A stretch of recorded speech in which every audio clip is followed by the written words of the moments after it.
The LGBT community has faced its social acceptance battles over the course of several decades.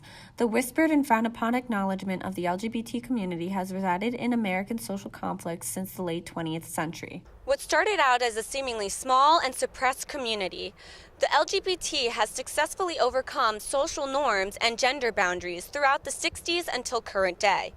I spoke with LGBT member and drag queen illusionist Victor Manuel Ruiz, also known as Victoria Cruz, about his role in the community and how he associates with transgender individuals.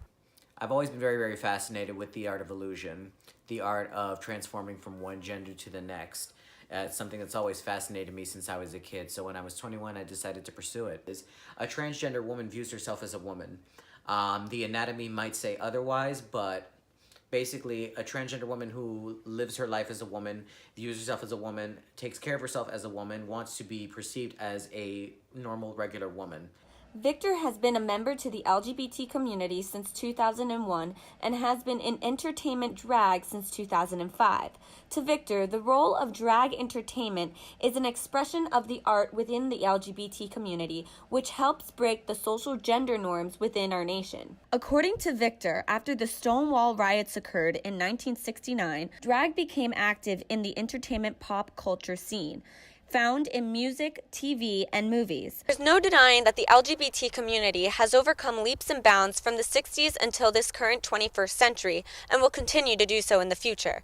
Reporting for the Rowan Rundown, I'm Natasha Forden.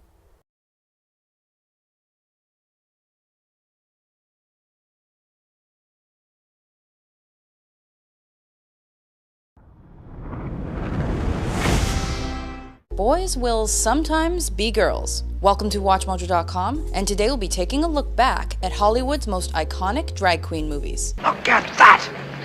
Look how she moves. That's just like Jell-O on springs.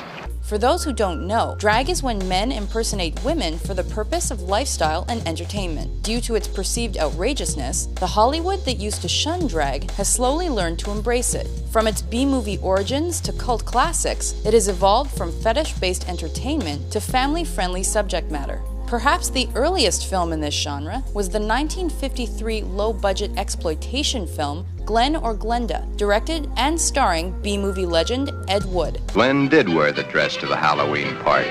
He even took first prize. Then one day it wasn't Halloween any longer. In the picture, he played the title character, which drew its inspiration from the real-life and highly publicized sex change surgery of Christine Jorgensen in the early 50s. In the film, Ed Wood's Glenn changes into Glenda upon realizing that men's clothes are dull and restrictive. Later that decade, Jack Lemmon and Tony Curtis starred alongside Marilyn Monroe as struggling musicians who join an all-girl band in Some Like It Hot. While these were considered absolutely outrageous at the time, drag would be taken one step further in 1975 with the release of the rock musical The Rocky Horror Picture Show. Adapting the existing stage play to the silver screen, the cult classic B-movie spoof starred Tim Curry as a devious and flamboyant bisexual scientist from Transylvania. The production was so popular and exciting that fans have since attended screenings and stage plays in women's clothes and lingerie for the full, authentic experience.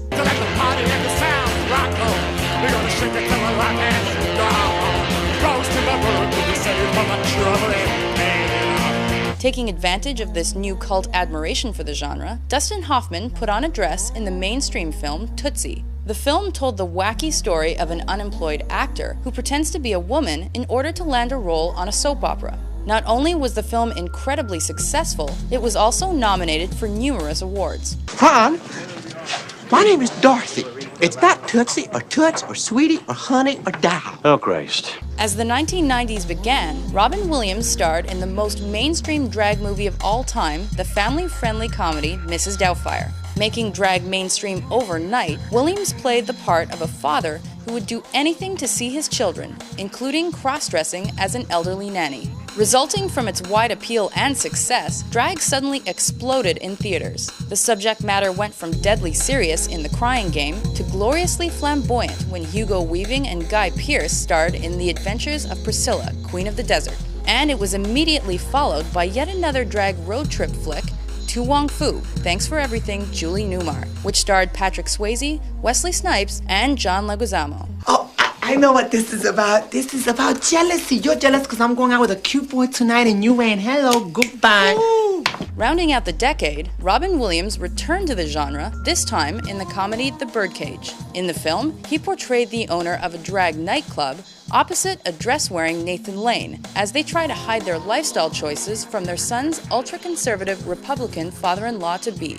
Since then, there have been a steady flow of drag movies. However, few have recaptured the notoriety of these earlier films, despite the shocking casting of the Wayans brothers in the bizarre comedy White Chicks, and the likes of A-lister John Travolta in Hairspray. From a taboo subgenre of cinema, drag has attracted audiences from all walks of life since it made its way into the mainstream as a celebration of lifestyle, comedy, and freedom. I can make you